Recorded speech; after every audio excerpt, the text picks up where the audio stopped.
The list had been drawn up 3 days before the wedding. It was written in Lady Ottily's precise and measured hand, sealed with her personal wax, and distributed to every member of the household staff at Halsford Park. It was not a list of preparations for the new Duchess. It was a list of boundaries. The new Duchess would not have authority over menus, linens, or household accounts. The new Duchess would not rearrange furnishings in any room. The new Duchess would not enter the late Duchess Lenore's private chambers on the 3rd floor, which were to remain sealed as a permanent memorial. The new Duchess would not alter the schedule or education of the young Lord Peers. And the final line, underscored twice in ink so dark it had almost torn through the paper, read as follows. The new Duchess would remember that Halsford had been managed without her for 2 years and would continue to be managed without her interference. It was, beneath its veneer of administrative order, a declaration of war against a woman who had not yet crossed the threshold. The staff read it in silence. Some exchanged glances. A few of the older housemaids pursed their lips in quiet disapproval, but none of them dared speak against Lady Ottilie. She had ruled Halsford since the death of the first Duchess, and her authority, though unofficial, was absolute. She was the Duke's elder sister. She had his ear, his trust, and his exhaustion. He had surrendered the domestic world to her completely, retreating into the cold mechanics of estate management, and a grief so vast it seemed to have no borders. And now there was to be a new Duchess, a woman none of them had met, brokered into the family by a mutual acquaintance, chosen not for love or even particular affection, but for a practical purpose. The Duke needed a wife. His son needed a mother. The arrangement had been made with the same detached efficiency one might use to hire a steward. Marin Thornbury arrived at Halsford Park on a cold October afternoon, with one trunk, no lady's maid, and the rain following her carriage up the long gravel drive like a mourner. She had expected coldness. She had prepared for it. What she had not prepared for was the precision of it. The entrance hall was empty when she stepped inside. No footman to greet her, no housekeeper with a warm word or a tray of refreshment.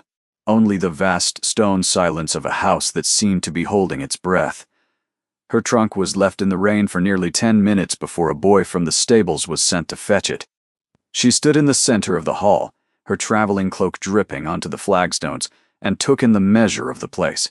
It was magnificent and punishing, vaulted ceilings, pale stone columns, a grand staircase that swept upward into shadow. Portraits of Ashford ancestors lined the walls, their painted eyes following her with a collective air of judgment. The house smelled of beeswax and cold stone, and something older, a grief embedded in the walls themselves. A door opened at the far end of the hall, and a woman appeared.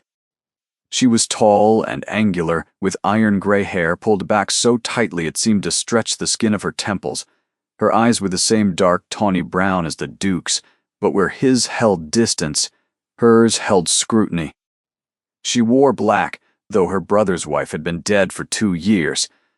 She wore it like armor. "You must be Miss Thornbury," the woman said. Her voice carried the particular kind of warmth that is worse than open hostility, because it pretends to be something it is not. "I am," Marin said. She did not correct the form of address.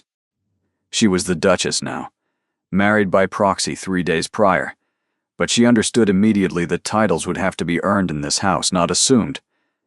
"I am Lady Ottilie. I manage the household. My brother asked me to show you to your rooms.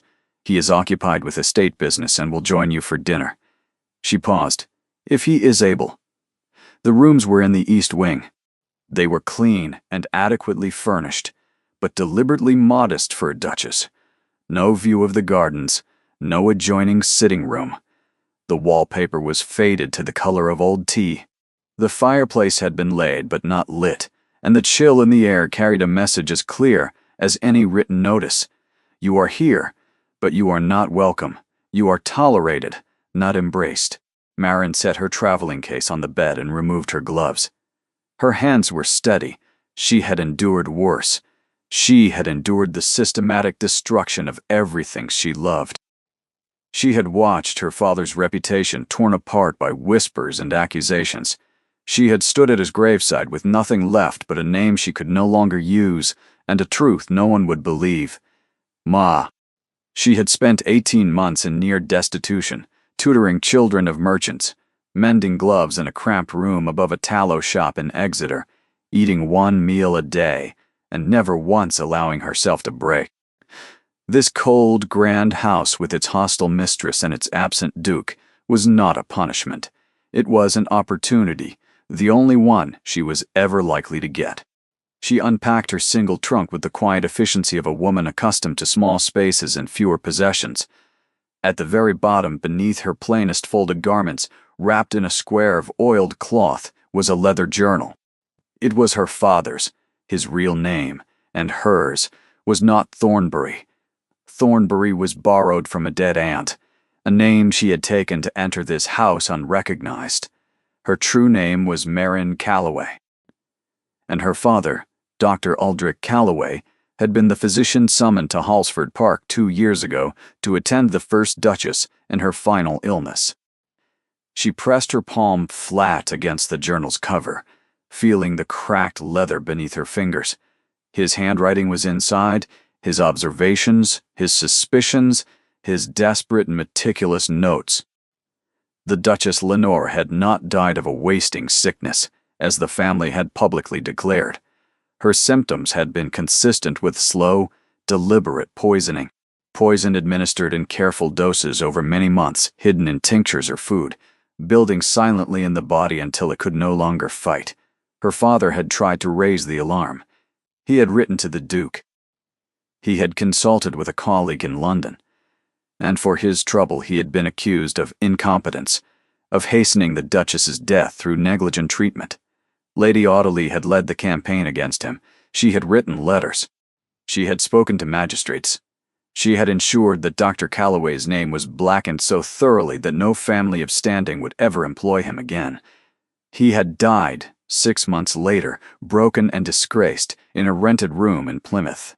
His daughter had inherited nothing but his journal, his suspicion, and an unshakable conviction that somewhere in this house lay the proof of what had really happened to Lenore Ashford. That, and the memory of Rosewood, the cottage in Devon that had been in the Calloway family for 3 generations. It had been sold to pay debts that were manufactured from lies. Debts her father had never owed. Debts that existed only because Audley's campaign had made him unemployable. Rosewood was gone. Her father was gone. Everything was gone except the truth, and the truth was locked inside this house. Marin hid the journal beneath a loose board under the wardrobe. She straightened, smoothed her dress, and looked at her reflection in the small spotted mirror above the washstand. A pale face, dark hair pinned simply, gray-green eyes that gave nothing away. She was the Duchess of Halsford now. She had a role to play and a truth to uncover, and the woman who had destroyed her father was standing right outside her door. Dinner that first evening was an exercise in endurance. The dining room was cavernous, the table long enough to seat 30, and 3 place settings had been arranged at one end with a formality that felt more like a tribunal than a meal. Lady Audley sat at the Duke's right, the position of authority. Marin sat opposite, at a distance that required her to raise her voice slightly to be heard, a small but deliberate indignity. The Duke Corwin Ashford, 9th Duke of Halsford, arrived late. He entered without apology, his dark coat still carrying the scent of the outdoors, of wet earth and cold wind. He was tall and broad-shouldered, with a face that might have been handsome if it had not been so utterly shut down. His jaw was set in a permanent line of tension. His deep brown eyes, when they briefly met Marin's, held no curiosity, no warmth, no recognition that this woman was now his wife. He looked at her the way one might glance at a new piece of furniture, something acquired out of necessity, already half forgotten. "Good evening," he said. His voice was low, clipped, and he directed it at the table in general, rather than at her specifically. "Good evening, Your Grace," Marin replied. She kept her tone even, her gaze steady. Lady Audley controlled the conversation entirely. She spoke of estate matters, of tenant disputes, of a drainage problem in the lower fields. She addressed her brother with an easy familiarity that excluded Marin completely. Not once did she turn to her new sister-in-law. Not once did she ask a question or offer an opening. The Duke responded in monosyllables, his attention fixed on his plate, his mind visibly elsewhere. He ate mechanically, without appetite. Marin ate in silence. She observed. She catalogued. She noted the way the footmen glanced at Lady Audley before serving each course, taking their cues from her rather than from the Duchess. She noted the way the Duke's hand tightened around his glass when his sister mentioned the name of his son. She noted the absence. A chair at the table, slightly smaller than the others, pushed back against the wall. A child's chair. Empty. "Where does Lord Piers take his meals?" Marin asked, during a lull in Audley's monologue. It was the first question she had ventured, and the effect was immediate. The Duke's head came up. His eyes for the first time focused on her with something approaching sharpness. Audley set down her fork with a precise, controlled motion. "Piers eats in the nursery," she said. Her voice was pleasant, but the temperature of the room seemed to drop. "He has a routine. It is important that it is not disrupted." Marin inclined her head. "Of course. I only wondered whether he might join us occasionally. It must be lonely for him." Up there the Duke said nothing, but something flickered behind his eyes, a shadow crossing still water, before he looked away again. "He is perfectly well cared for," Audley said, each word landing like a small, sharp stone. "His governess, Miss Embry, is excellent. Piers requires consistency above all else. Disruption is the worst thing for a child in his condition." His condition. The words hung in the air. Marin did not press further. She had learned what she needed to learn. The child was being controlled, managed, kept at a distance. And the Duke, wrapped in his own impenetrable grief, had allowed it. She returned to her room that night and sat on the edge of the narrow bed, listening to the house settle around her. The wind pressed against the windows. Somewhere deep in the building, a clock struck 11. She had entered the stronghold. She had met the enemy.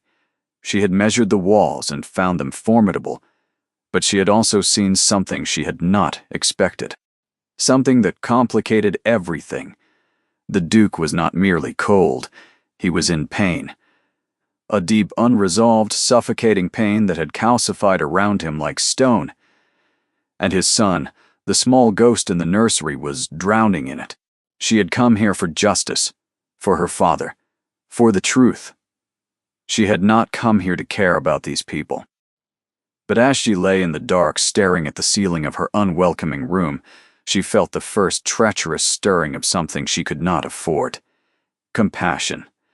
She closed her eyes and forced it down. Sentiment was a luxury she had abandoned long ago. She had a purpose, and she would see it through. She did not yet know that the house had already begun to change her in ways she could not control and could not undo. The child found her on the third morning. Marin had risen early, before the household was fully awake, and had gone to the library. It was the one room where she felt she could breathe. The Duke did not use it in the mornings, preferring his study for his state correspondence, and Lady Audley considered it a dusty irrelevance. It was therefore the closest thing to sanctuary Marin had found. She was standing by the tall windows watching the mist lift from the parkland when she heard it, a sound so small it was almost nothing, the soft pad of feet on wooden floorboards. She turned. A boy stood in the doorway. He was small for his age, 5 years old, but slight, almost translucent in the pale morning light. He had fair hair that fell across his forehead in uncombed wisps, and his mother's wide-set eyes, the color of a winter sky. He wore a nightshirt that was too long for him, the hem trailing on the floor. His feet were bare and pink with cold. He stared at her. Not with fear, not with curiosity, but with a kind of cautious, unblinking stillness, like a wild creature deciding whether to stay or bolt. Marin did not move. She did not speak. She understood instinctively that any sudden gesture, any bright greeting, would send him running. So she simply stood, her hands loose at her sides, and let him look. This was Piers, the Duke's son.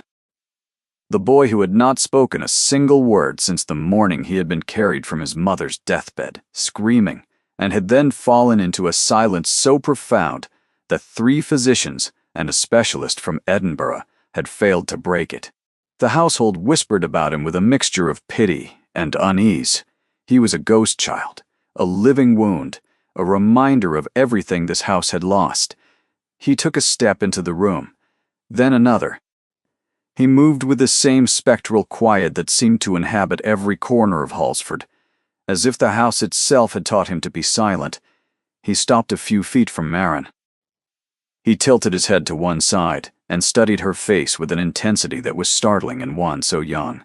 Then, without any apparent decision, he reached out and placed his small, cold hand inside hers. Maren's breath caught. His fingers were tiny, fragile, and utterly trusting. He did not grip. He simply rested his hand there, a weight so slight it was barely more than the idea of touch. She looked down at him. He looked up at her. Something passed between them. Not words, because he had none to give. Something older and simpler, a recognition. He had chosen her with the unerring instinct of a child who has learned that the world is full of people who look at him with pity or discomfort or sadness, and who had somehow identified the one person in this house who would not. She closed her fingers gently around his. His skin was ice cold. How long had he been wandering the corridors without shoes? They stood like that for a long moment, the tall, dark-haired woman and the small, fair-haired boy, framed by the library window as the October sun burned through the mist. Neither of them spoke, neither of them needed to. A sharp intake of breath from the doorway shattered the stillness. Miss Embry, the governess, stood in the hall, her face flushed with alarm, and something else, an unconcealed territorial anger. "Lord Piers, there you are. You must come back to the nursery at once." She strode into the room and reached for the boy's arm. He flinched but did not pull away from Maren. His fingers tightened around hers, a tiny, desperate pressure. Maren looked at the governess. The woman was perhaps 40, neat and starched, with the kind of rigid authority that substitutes discipline for affection. "He came to me," Maren said quietly. "He is cold." Miss Embry's eyes narrowed. "With respect, Your Grace, Lord Piers has a very specific routine established by Lady Audley. He is not to be wandering the house unsupervised, and he is certainly not to be." She paused, searching for the word, encouraged. The implication was unmistakable. Encouraged, as if Maren had lured him here. "I did not call him," Maren said, her voice steady. "He found me on his own." The governess reached down and firmly detached the boy's hand from Maren's. Piers let go without resistance, his arm falling to his side, but his eyes remained fixed on Maren's face, wide and searching, asking a question he could not voice. "Come along, Lord Piers," the governess said, steering him toward the door. "Your breakfast is waiting." At the doorway, the boy stopped. He turned his head and looked back at Maren one final time. Then he was gone, his footsteps whispering down the corridor. Maren stood alone in the library, her hand still warm where his had rested. She pressed it against her stomach and breathed. She had expected many things from this house.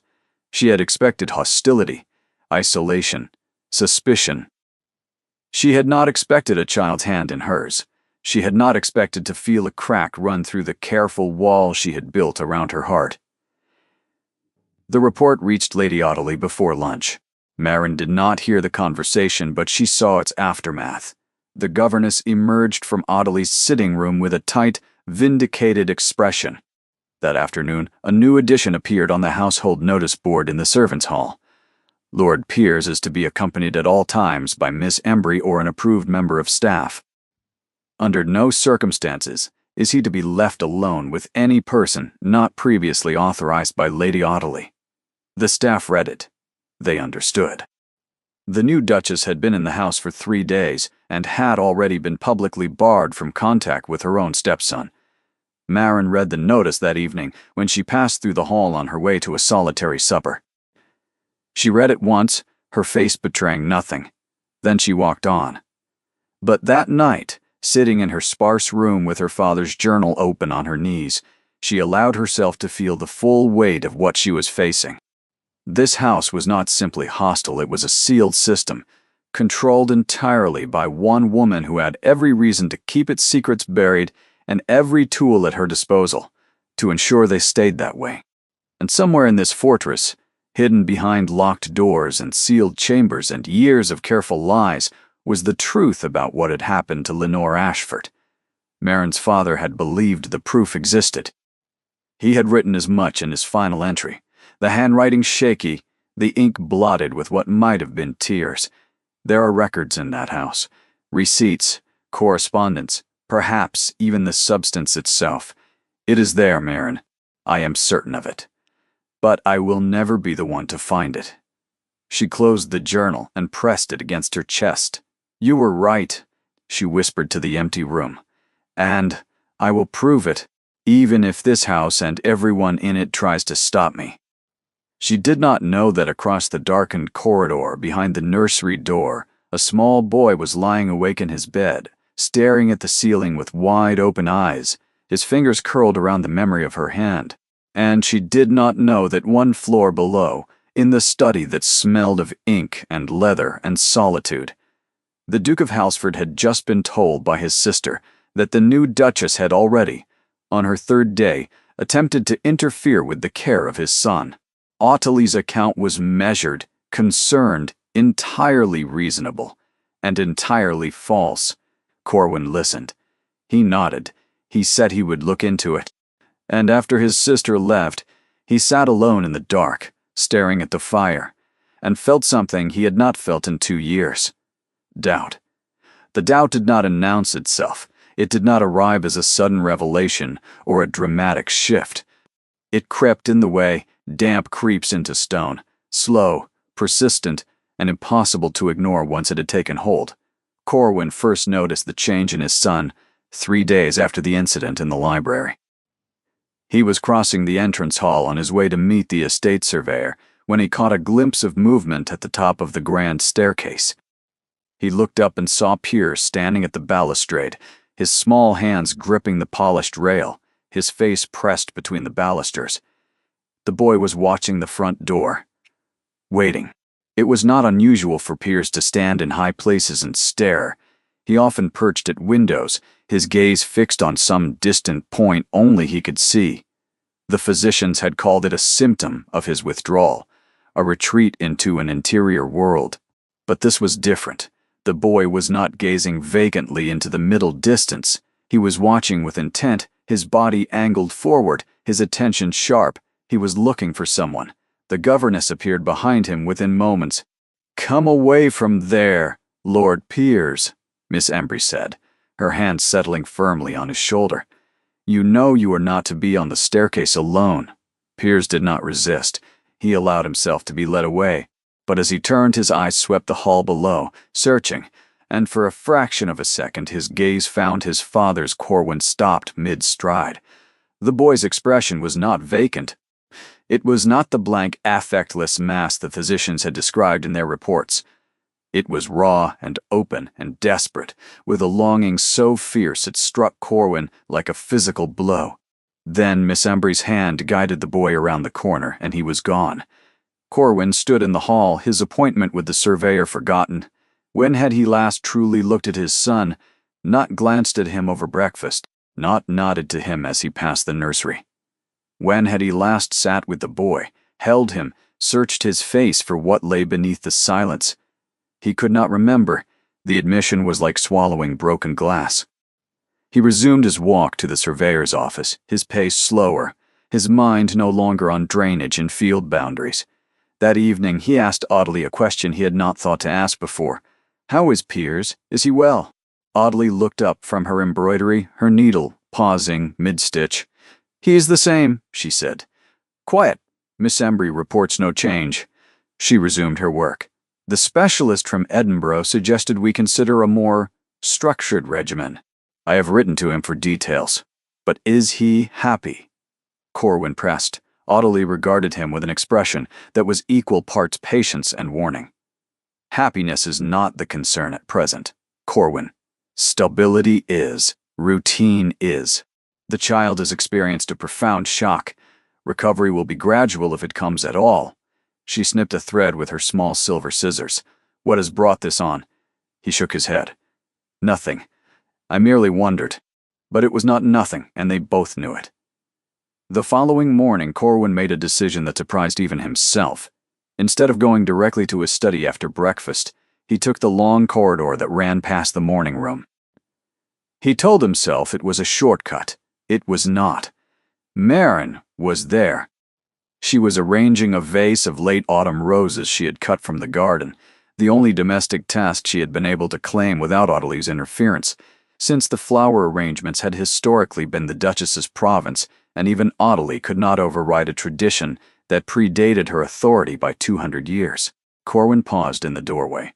She did not see him immediately. Her back was to the door, her hands moving among the stems with a careful, unhurried grace. She was humming.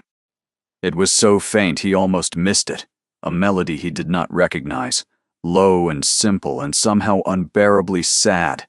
Then she seemed to sense his presence. The humming stopped. She turned, and her expression shifted with a speed that fascinated him. Surprise, then a flicker of something unguarded, then the composed, neutral mask she wore like a second skin. "Your Grace," she said, inclining her head. He stepped into the room. The roses were arranged with an eye that was elegant without being showy. She had a way with things, he noticed, a quiet competence that drew no attention to itself. "I understand. Piers came to you in the library," he said. He had not planned to raise it. The words seemed to form themselves. Maren's hands stilled on the last stem. She set it in the vase and turned to face him fully. "He did," she said. Her voice was calm but watchful. "I did not invite him. He appeared on his own. My sister believes you may have encouraged him." "Your sister was not in the room," Maren said. The words were careful, measured, stripped of any accusation. They were simply a statement of fact. She met his gaze without flinching. Corwin studied her. She was not beautiful in any conventional sense. Her features were too strong, her jaw too defined, her brow too direct. But there was a quality to her face that arrested him, a transparency beneath the composure, as if the mask she wore was made of glass, and the real woman behind it was always just visible. "What did he do?" Corwin asked. "When he found you, what did he do exactly?" "He took my hand," Maren said simply. Something shifted in Corwin's chest, a tightening. The image of it, his silent, withdrawn son reaching out and placing his hand in this stranger's palm, this woman he himself had barely spoken to, was so unexpected, so achingly hopeful, that he did not know what to do with it. "And you?" he said, his voice quieter. "What did you do?" "I held it," Maren said. "Until Miss Embry came," he nodded. The silence between them was not hostile. It was something else entirely, a space that felt full rather than empty. "You should know," she continued, and now there was a steadiness in her voice that he recognized, the steadiness of someone who has decided to speak even at the cost of consequence, "that I will obey the rules of this house. I understand my position, and I understand the limits that have been placed upon it. But I want you to know that your son is not broken. He is lonely. There is a difference, and it matters."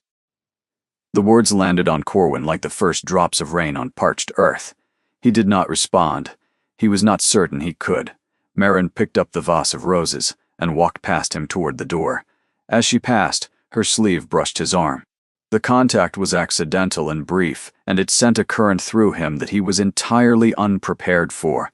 He stood alone in the morning room for a long time after she left, his hands at his sides, his mind turning over a single sentence. He is not broken. He is lonely. It occurred to him with the force of something he had been refusing to see that she might not have been speaking only about the boy.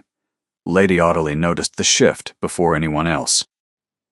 She had an instinct for disruption, a finely tuned sensitivity to any alteration in the careful equilibrium she had constructed. And something had altered. It was not anything Marin had done. The new Duchess continued to comply with every restriction placed upon her. She did not approach peers. She did not challenge the household arrangements. She ate her meals in near silence. She occupied herself with the flowers, with reading, with solitary walks in the grounds. She was obedient to the letter. But obedience was not enough for Audley. She required invisibility, and Marin was failing to be invisible. Her presence was beginning to register with the household in ways Audley could not control. The scullery maid Nell had mentioned that the Duchess had thanked her for laying the fire. It was such a small thing, such a negligible act, but it had rippled through the servants' quarters like a stone dropped in still water. The first Duchess had been kind, too, the older staff whispered, before she got ill. The gardener reported that the Duchess had asked him about the roses, their varieties, their histories. She knew their Latin names. The cook noted that the Duchess had complimented the broth at supper, quietly and without fanfare, and had asked whether the herbs were grown in the kitchen garden. Individually, these were trivial incidents. Together, they formed a pattern that Audley found deeply threatening. The woman was making herself known. She was, without any overt action, beginning to be liked. And being liked was a form of power that Audley could not legislate against. Her response was methodical and relentless. The modest rooms in the East Wing were declared in need of repair. Marin was moved to a smaller room on the north side, colder, darker, with a window that faced the back courtyard where the delivery carts arrived before dawn. The flowers were removed from Marin's purview. Audley announced that she had hired a professional arrangement service from the village, a decision so transparently petty that even the butler raised an eyebrow. But no one challenged it. Marin's place at the dinner table was shifted further from the Duke, an additional chair's width that turned conversation into near impossibility, and the governess was given a new instruction.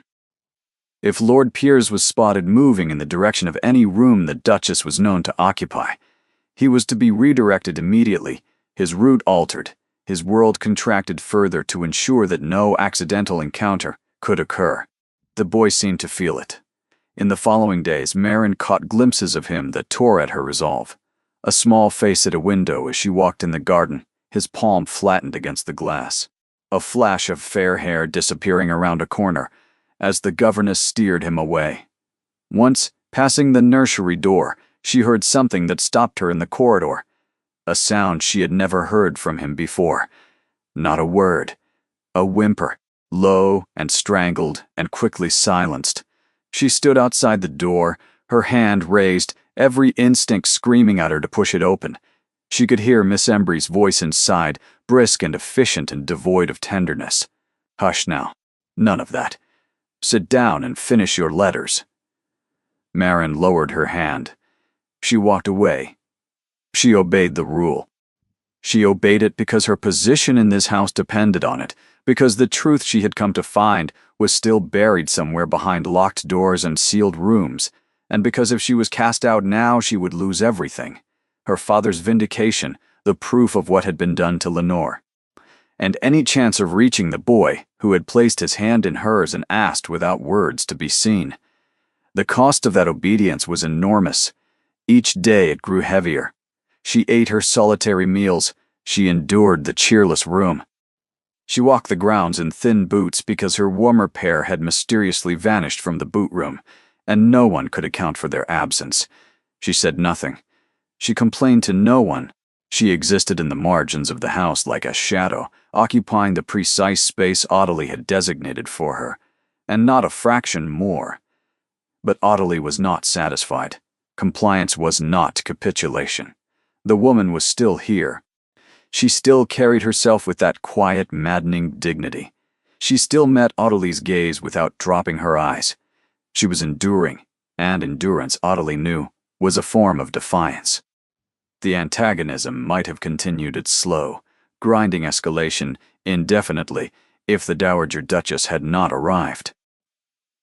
Dorothea Ashford, the Duke's mother, had been living in the family's townhouse in York since her husband's death 4 years earlier. She visited Houseford rarely and always unannounced, a habit she cultivated deliberately because it prevented Audley from staging the household to her specifications before inspection. She arrived on a Tuesday morning in a flurry of fur stoles and sharp observations. Her traveling companion, a stout and cheerful woman named Mrs. Hewson, bustling behind her with hat boxes and complaints about the state of northern roads. Dorothea was 63, silver-haired, and in possession of a pair of keen blue eyes that had lost none of their precision with age. She had the particular gift of seeing exactly what people wished to hide and the particular habit of naming it aloud. She swept into the entrance hall, kissed her son on both cheeks, ignored Audley's welcoming speech entirely, and fixed her gaze on Marin, who was standing 3 paces behind the family, precisely where protocol and Audley's spatial choreography had placed her. So Dorothea said, crossing the hall and taking both of Marin's hands in hers, "You are the new Duchess. Let me look at you." She looked. She took her time about it. Marin stood still under the scrutiny, her chin level, her gaze steady. "Good bones," Dorothea said, "and good eyes. You have sense. I can see it." She squeezed Marin's hands and released them. "I expect my daughter-in-law has been given the warmest rooms and the full hospitality of the house," she said, turning to Audley. Her voice was perfectly pleasant. The words were perfectly lethal. Audley's smile did not waver. "Of course, Mother. We have done our utmost to make her comfortable." Dorothea's gaze moved over Marin's plain dress, her wind-reddened cheeks, the faint shadows beneath her eyes. She said nothing further. She did not need to. Over the next 2 days, the Dowager observed the household with the practiced eye of a woman who had once run it. She noticed the seating arrangements at dinner. She noticed the bleak, north-facing room. She noticed the absence of peers from any family gathering, and she noticed her son, the Duke, who moved through his own home with the haunted, hollowed-out detachment of a man sleepwalking through his own life. On the second evening after dinner, she sent for Marin.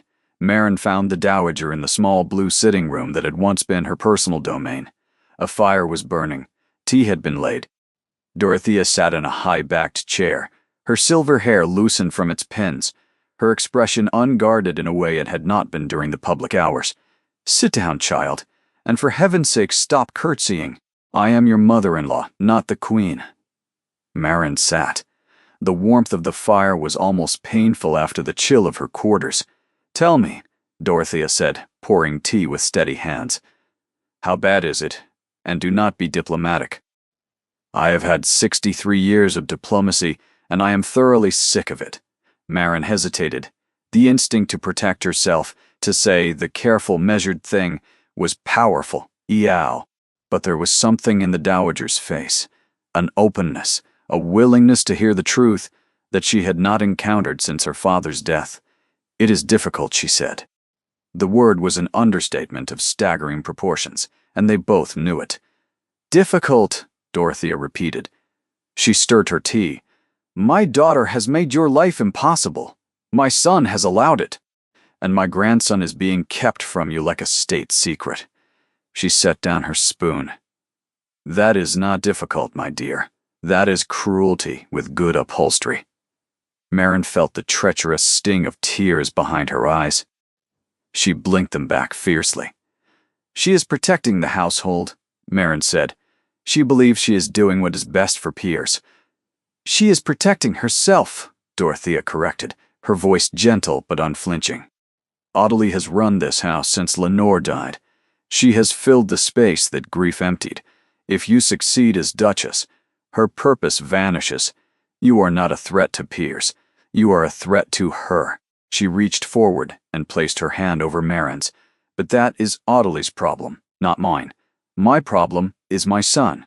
My problem is that boy upstairs who has not spoken a word in 2 years, and who, according to the cook and the scullery maid and the gardener and every other person in this house who still has a functioning heart, walked into a room where you were standing and held your hand." She paused, her gaze bright and fierce. A child who has rejected every soul in this house since his mother died chose you. Do you understand the significance of that?" Marin could not speak. The tears she had been holding back for weeks pressed against her control like water against a dam. "I was told not to encourage him," she managed. "By whom?" "By Adelie." Dorothea shook her head. "Adelie is not his mother. She is not his stepmother. You are. You may have come to this marriage for your own reasons, my dear, and I suspect those reasons are more complicated than anyone in this house imagines. But you are here now, and that child needs you." She set down her teacup with a decisive click.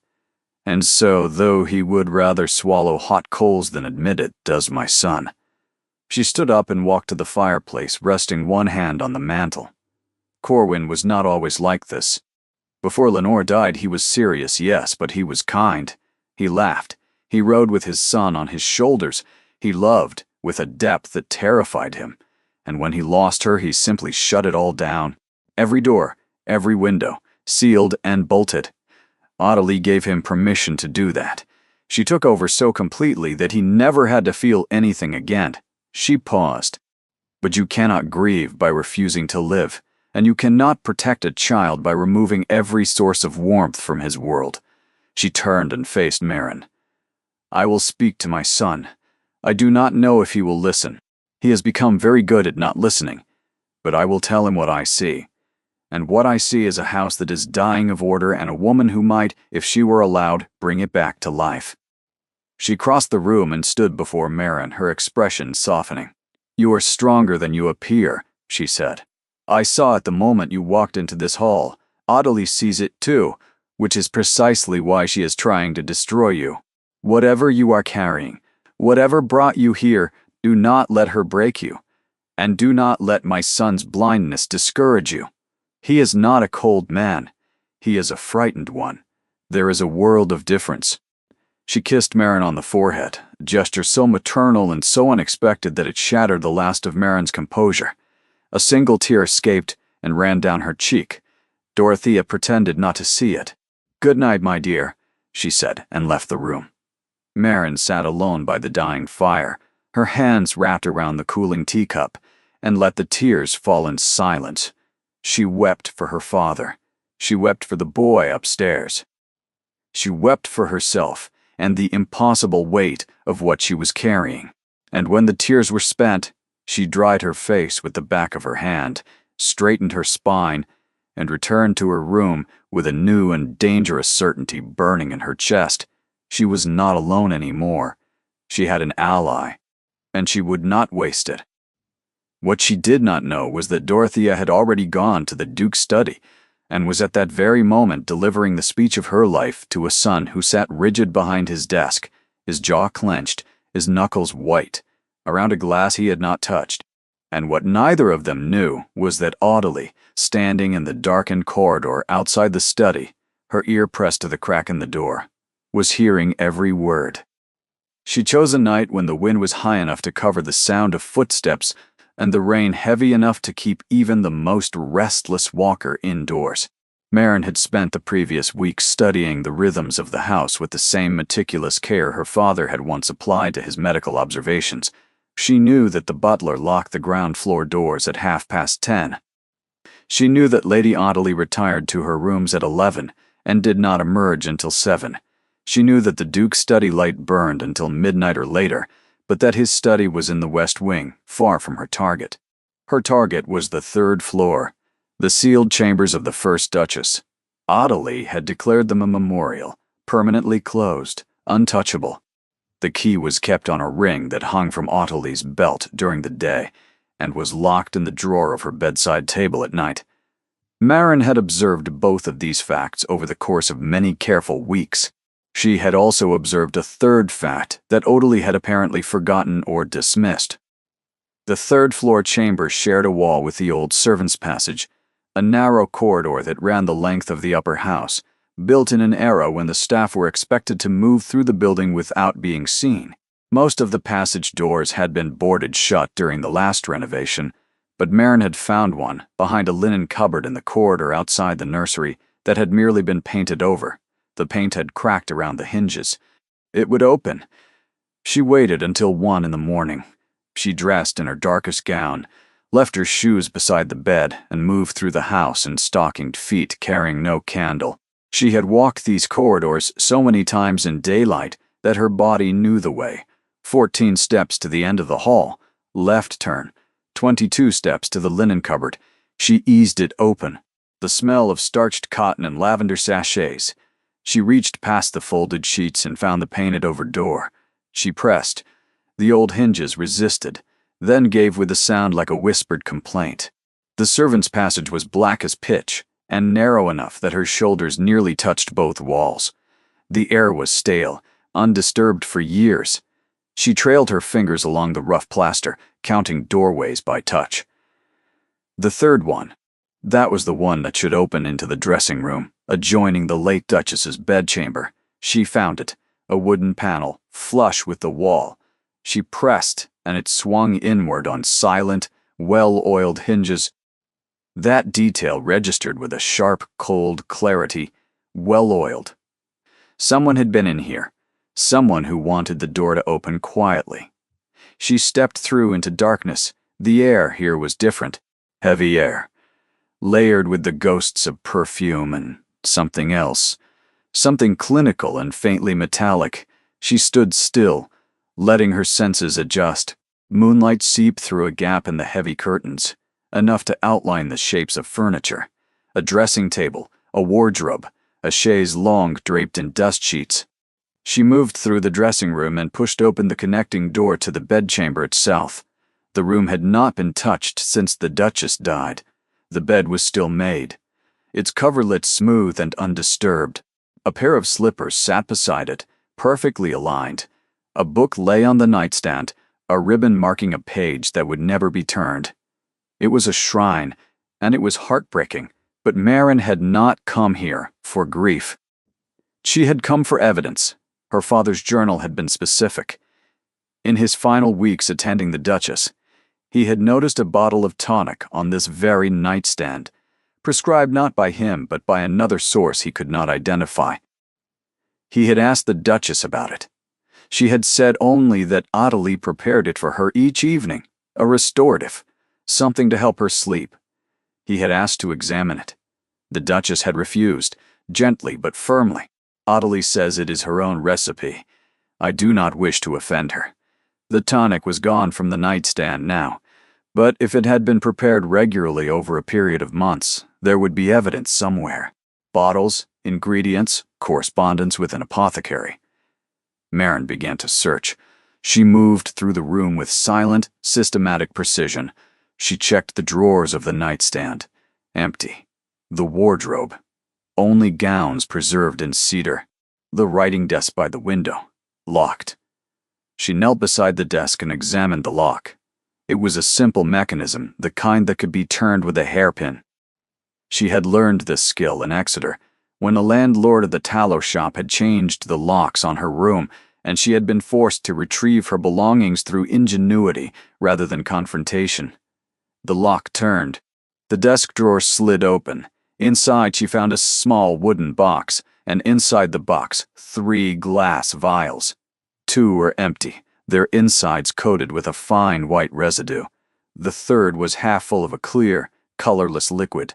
Beside the vials was a folded receipt from an apothecary in Whitby, made out not to Lady Ottilie but to a false name, Mrs. Hartwood. But the handwriting on the receipt, the neat, angular script was unmistakable. Maren's hands shook.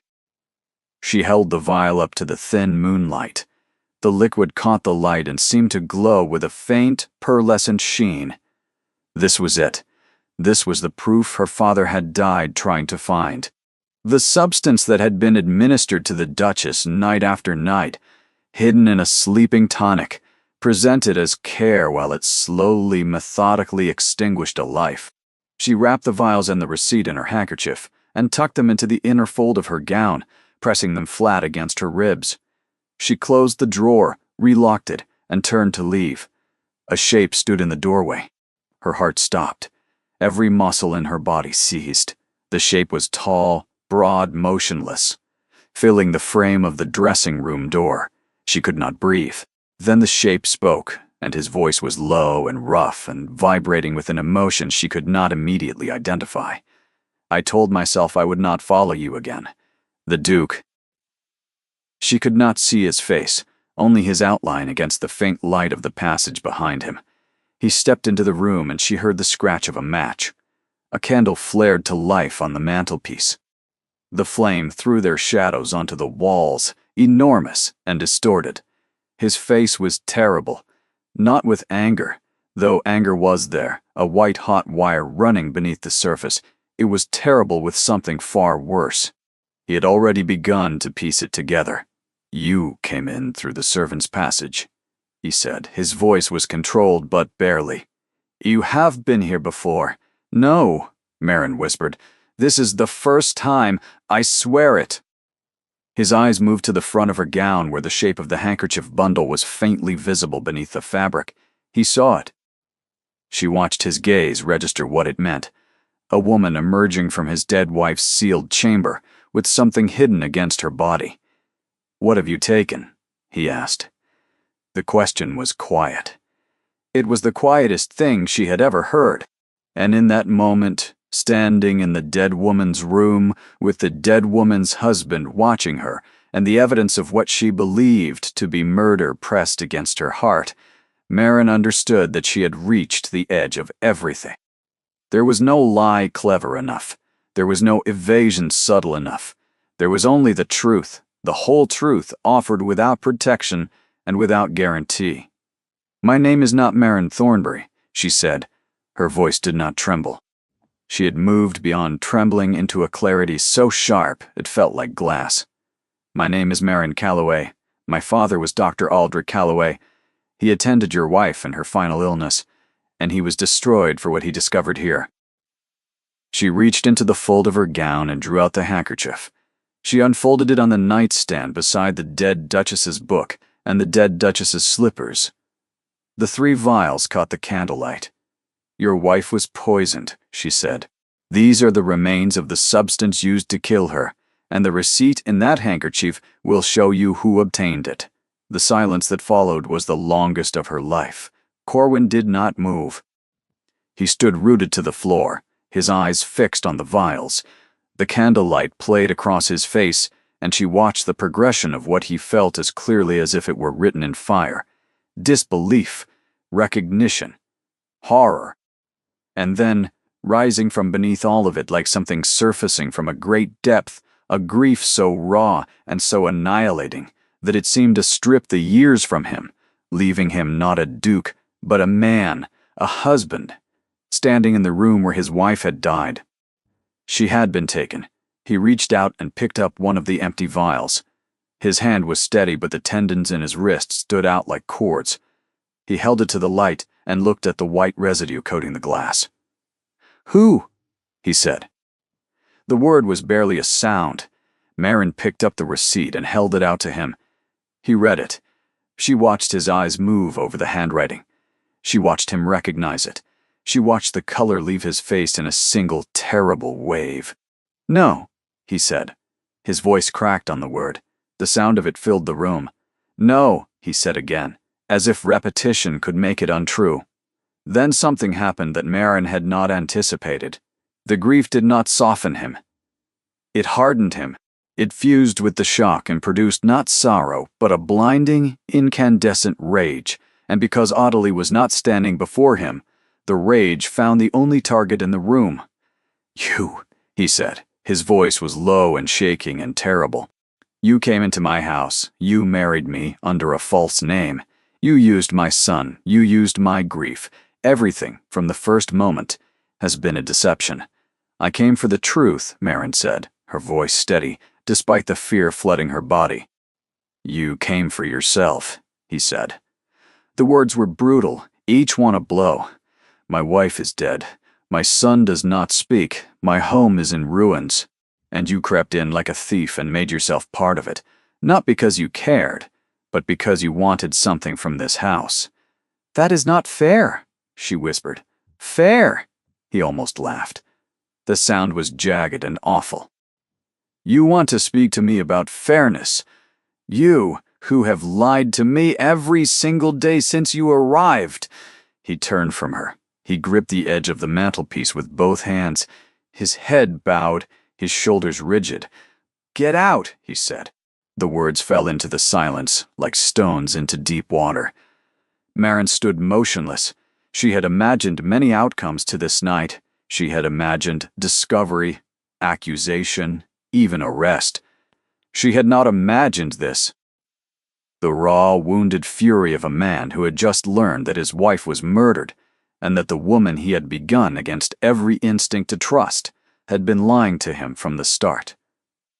"Corwin," she began. "Do not use my name," he said without turning. His voice was barely controlled. "You will leave this house tonight. Pack what you brought. A carriage will be ready within the hour. You will go, and you will not come back." "And the vials?" she asked. "The receipt? Your wife?" He turned his head. His profile was stark in the candlelight, all sharp angles and devastation. "I will deal with it. It is my house, my family, my wife, not yours. None of this was ever yours." The words cut deeper than she had thought words could, because buried inside his cruelty was a truth she could not deny. She had deceived him. She had entered his life through a lie. Whatever her reasons, whatever justice she sought, the foundation of everything between them was false, and he had every right to reject it. She looked at him one last time. His back was to her again, his hands braced against the mantel, the candle throwing his shadow long and dark across the floor. "I am sorry," she said, "not for coming here, not for seeking the truth, but for the way you had to learn it. You deserve better than this." He did not answer. She left the room. She walked down the servants' passage and through the silent corridors of the sleeping house. She climbed the stairs to her room. She packed her trunk, the same single trunk she had arrived with. She placed her father's journal on top, no longer hidden, no longer a secret. She carried the trunk down the grand staircase at 3:30 in the morning. The entrance hall was dark and vast and empty.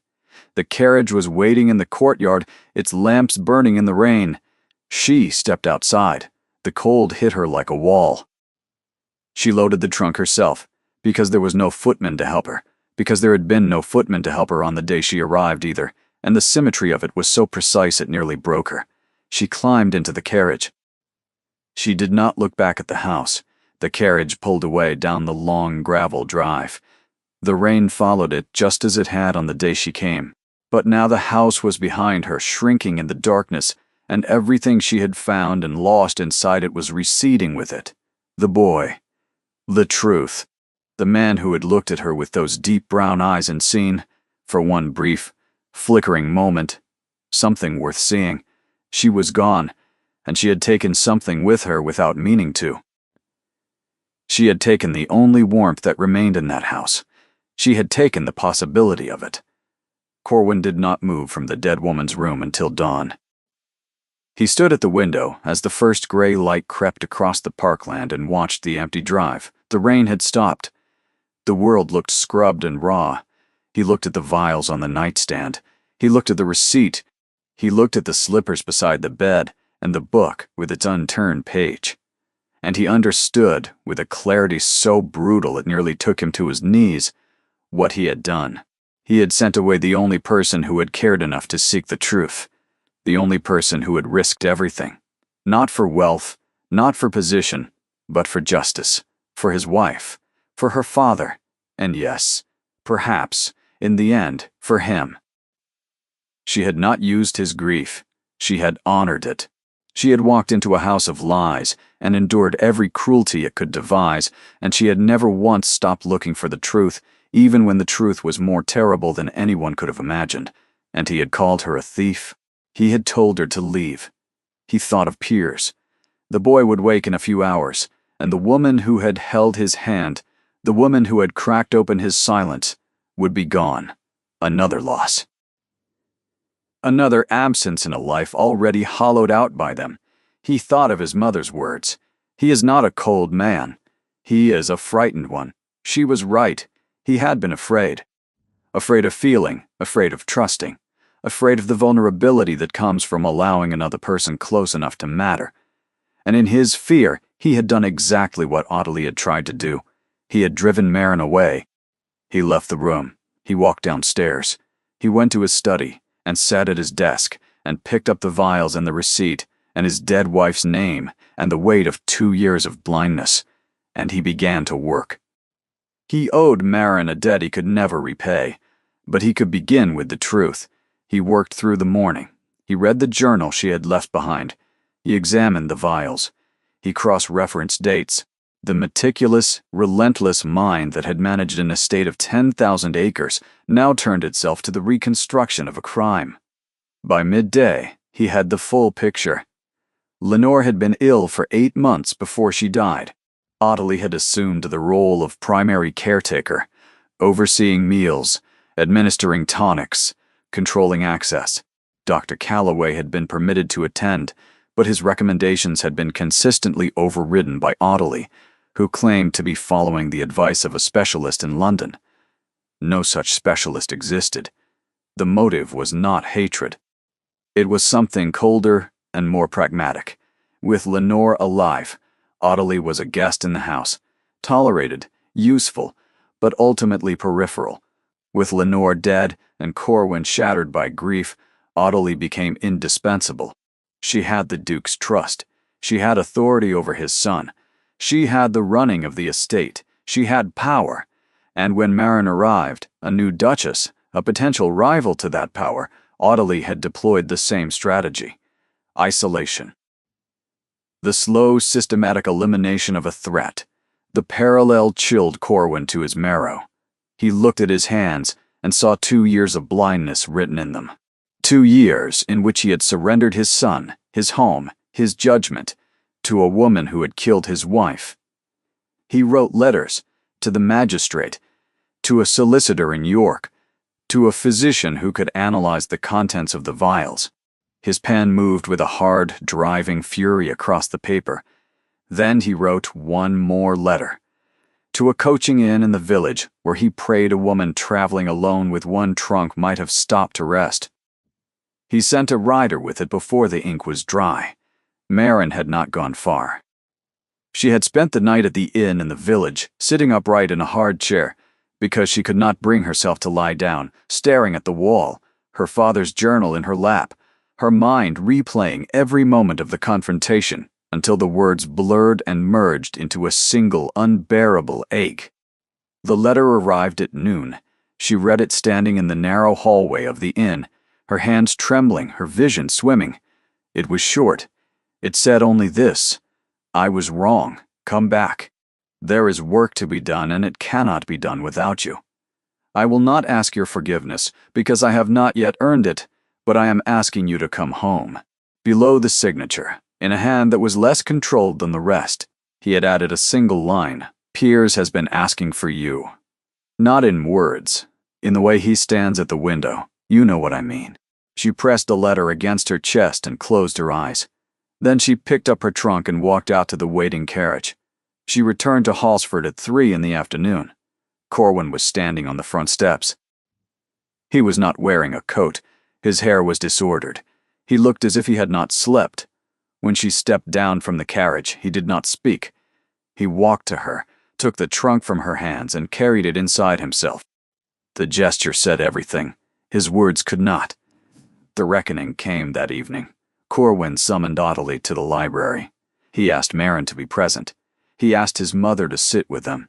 And he asked Miss Embry to bring Piers. The library was flooded with the amber light of late afternoon when they assembled. Corwin stood behind the great desk, the journal and the vials laid out before him like exhibits in a trial. Dorothea sat in the window seat, her face white and set. She had been told. She had wept. She had composed herself with the discipline of a woman who understood that justice required clarity, not hysteria. Maren took the chair the Duke indicated to his right, the position of the witness. Then Ottilie, in her customary black, her back straight, her expression one of mild enquiry. She had not been told the reason for the summons. She saw the items on the desk. Her gaze moved over them quickly, cataloging. Her expression did not change, but Marin, watching closely, saw the slightest contraction of her pupils. A predator, recognizing the shape of a trap. And finally, Miss Embry brought Piers. The boy was dressed and neat, his fair hair combed, his eyes enormous in his face. He stood in the doorway and looked around the room. His gaze found Marin. Something flickered across his features, a lightening, a barely perceptible easing of the tension he carried in his small body. He crossed the room without being told and stood beside her chair. Corwin looked at his son. The sight of the boy seemed to both strengthen and wound him. He looked at his sister. "Audley," he said, "do you recognize these?" He gestured to the vials on the desk. Audley glanced at them. Her face remained perfectly composed.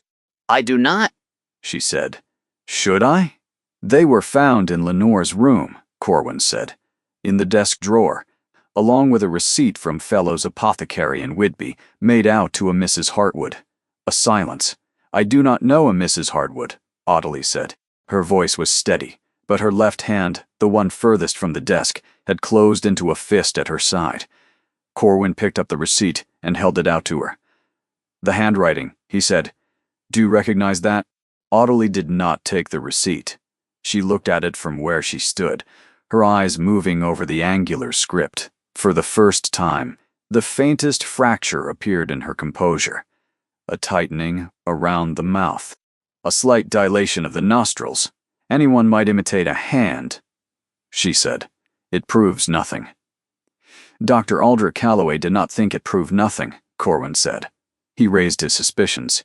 He tried to warn us, and he was silenced. His career was destroyed.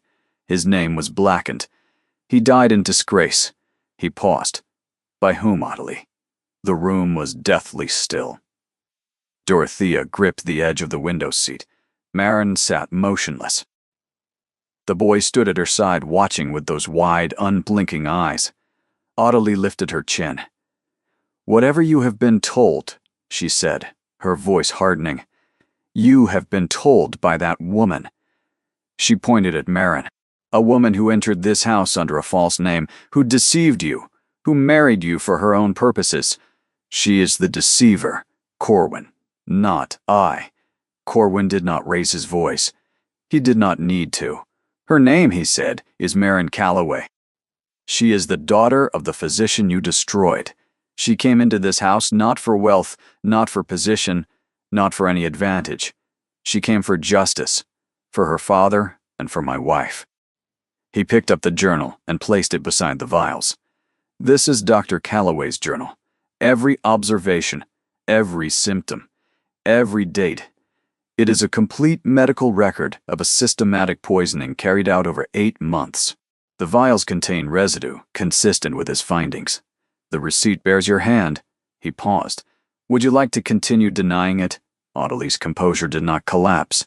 It disintegrated, layer by layer, like plaster falling from a wall. First, the chin dropped, then the shoulders, then the rigid spine that had held her upright through 20 years of self-appointed authority began to curve as if some internal scaffolding had been removed. She did not weep. She did not confess. She simply stood, diminishing before their eyes, and said nothing. The silence was her confession. Corwin turned to his son. He knelt, bringing himself to the boy's level. His voice, when he spoke, was thick with an emotion. He made no attempt to conceal. "Piers," he said, "I am sorry. I am so sorry. I did not see. I should have seen." The boy looked at his father. 2 years of silence stretched between them, a gulf wider than any ocean. Then, slowly, with the gravity of a gesture that carried the weight of everything he had been unable to say, Piers reached up and placed his hand on his father's cheek. Corwin closed his eyes. A tear ran down his face and over his son's fingers. From the window seat, Dorothea pressed her handkerchief to her mouth and turned her face away. Marin watched. She did not move. She did not breathe. The moment was not hers. It belonged to the father and the son, and the long, terrible silence that was finally, fractionally, beginning to break. Corwin rose. He wiped his face with the back of his hand. When he turned back to Audley, his expression held no fury. It held something far more devastating. A sorrow beyond anger. "The magistrate has been sent for," he said. "You will remain in your rooms until he arrives. You will be treated with the courtesy this family owes any member of its blood. Beyond that, I have nothing more to say to you." He did not call a footman. He opened the door himself and stood beside it, waiting.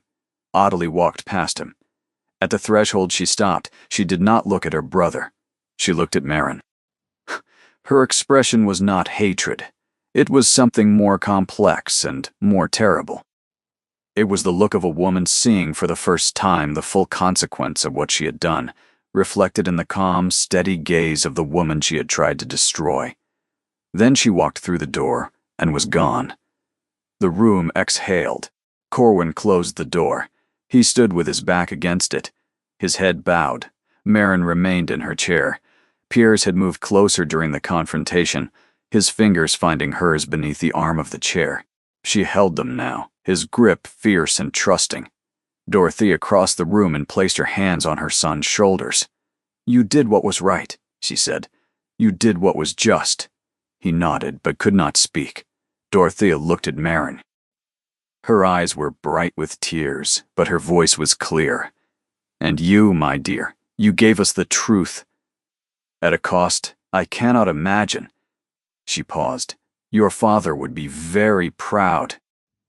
The words unlocked something in Marin that she had kept sealed for years.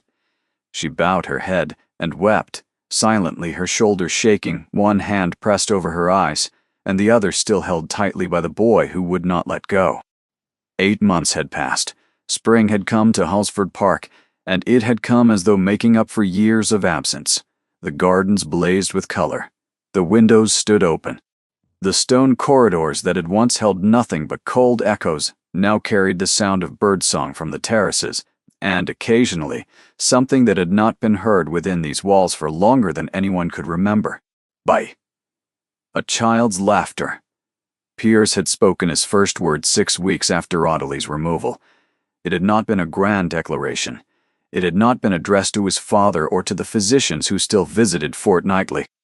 He had been sitting on the library floor with a picture book while Marin catalogued the shelves above him, a project she had undertaken to bring order to the neglected collection.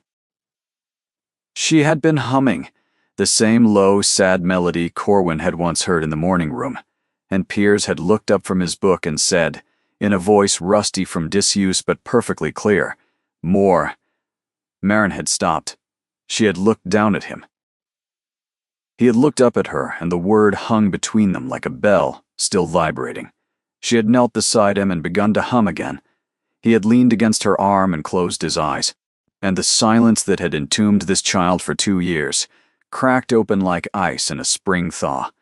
The words came slowly after that, single syllables at first, then pairs. Then short, halting sentences that grew longer and more confident with each passing week. He spoke most freely with Marin, less so with his father, and hardly at all with strangers. But he spoke. The physicians called it remarkable. Dorothea called it a miracle. Marin called it nothing at all. She simply listened. The household had transformed around them. Audley's trial had been swift and devastating. The apothecary in Whitby had confirmed the purchases. A toxicologist in London had identified the residue in the vials. The evidence, combined with Dr. Calloway's meticulous journal, was overwhelming. Audley had been convicted and sentenced. The case had been reported in the county papers with the kind of horrified fascination reserved for crimes that shattered the assumptions of class and propriety. A duke's sister. A duchess's murder. Dr. Calloway's name had been cleared. A formal notice had been published in the medical journals, retracting the accusations of negligence, restoring his reputation posthumously. And Rosewood, the cottage in Devon, had been recovered. Corwin's solicitors had traced the fraudulent sale, unwound the manufactured debts, and restored the property to its rightful owner. Marin had received the deed on a Tuesday morning, standing in the library, and had held it in both hands, and stared at it for a long time without speaking. She had visited Plymouth, sitting on the bench beside her father's grave, with the spring wind pulling at her hair, and had felt something she had not felt in years. Peace. Not the absence of pain, but the presence of completion. A circle closed, a debt repaid. She had returned to Halsford. She had returned because the boy needed her. She had returned because the library needed her. She had returned because of 1,000 reasons she could name, and one she could not. Corwin had changed. The alteration was not dramatic. He was still serious, still formal, still inclined toward long silences and the private company of his own thoughts. But the fortress had been breached. The walls were coming down, stone by stone, in ways so subtle that only someone watching very closely would have noticed them. He smiled now. Rarely, briefly, and almost always when he did not think anyone was looking. But Merrin was always looking. He spent mornings with Piers. Not overseeing, not supervising, simply being present. He sat on the nursery floor and built towers of wooden blocks that the boy demolished with shrieks of delight. He carried his son on his shoulders through the gardens. He read to him in the evenings, his low voice filling the nursery with stories of ships and distant lands while the boy curled against his chest and listened with an intensity that seemed to drink the words in, like rain.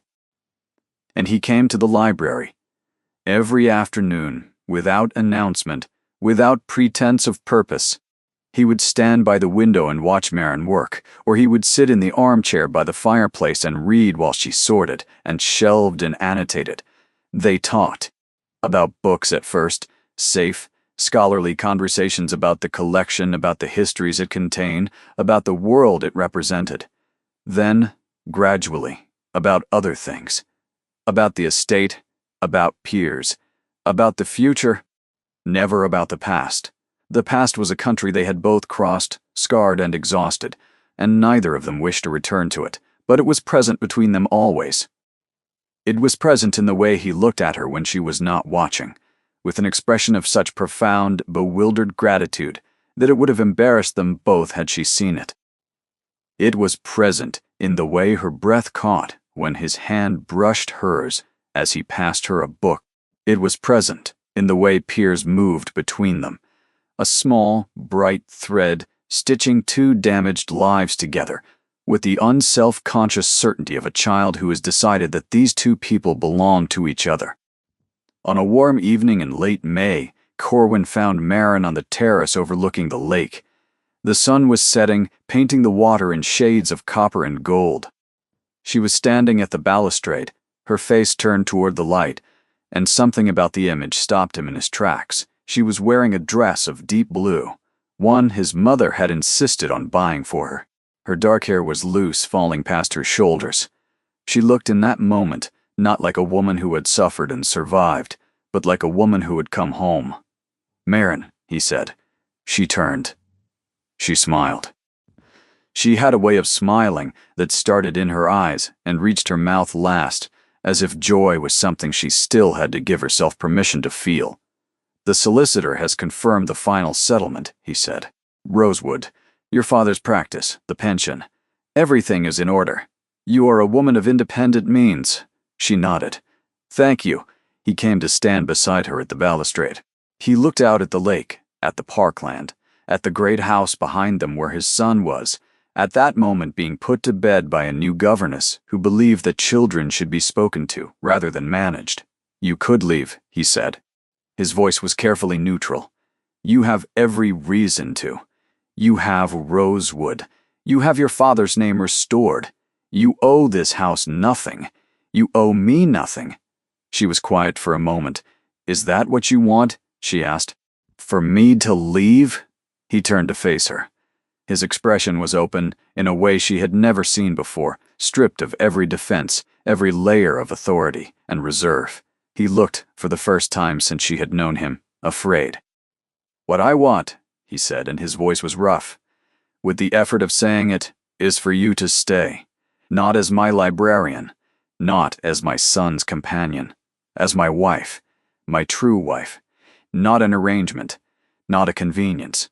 As the woman I choose, freely and completely, because you are the bravest and finest person I have ever known. And because this house is not a home without you in it. She did not answer immediately. The silence between them was not empty. It was full. It was the sound of two people standing at the edge of something vast and knowing, both of them, that once they stepped forward there would be no turning back. "You were not always kind to me," she said softly. There was no accusation in it, only truth. "No," he agreed. "I was blind and I was broken. I told you to leave this house on the worst night of both our lives, and I have regretted it every day since. You came here carrying a grief as great as mine, and you never once used it as an excuse to be less than you are. You taught my son to speak. You taught me to see." His jaw tightened. "I cannot undo what was done to your father. I cannot undo the years you lost. But I can offer you this. A life, here, with people who know who you are and who love you for exactly that." He took her hands. His grip was warm and steady and sure. "I am not a man of grand gestures," he said. "I will not promise you poetry or romance. I will promise you honesty, loyalty, and a partner who will never again mistake silence for strength or fear for conviction."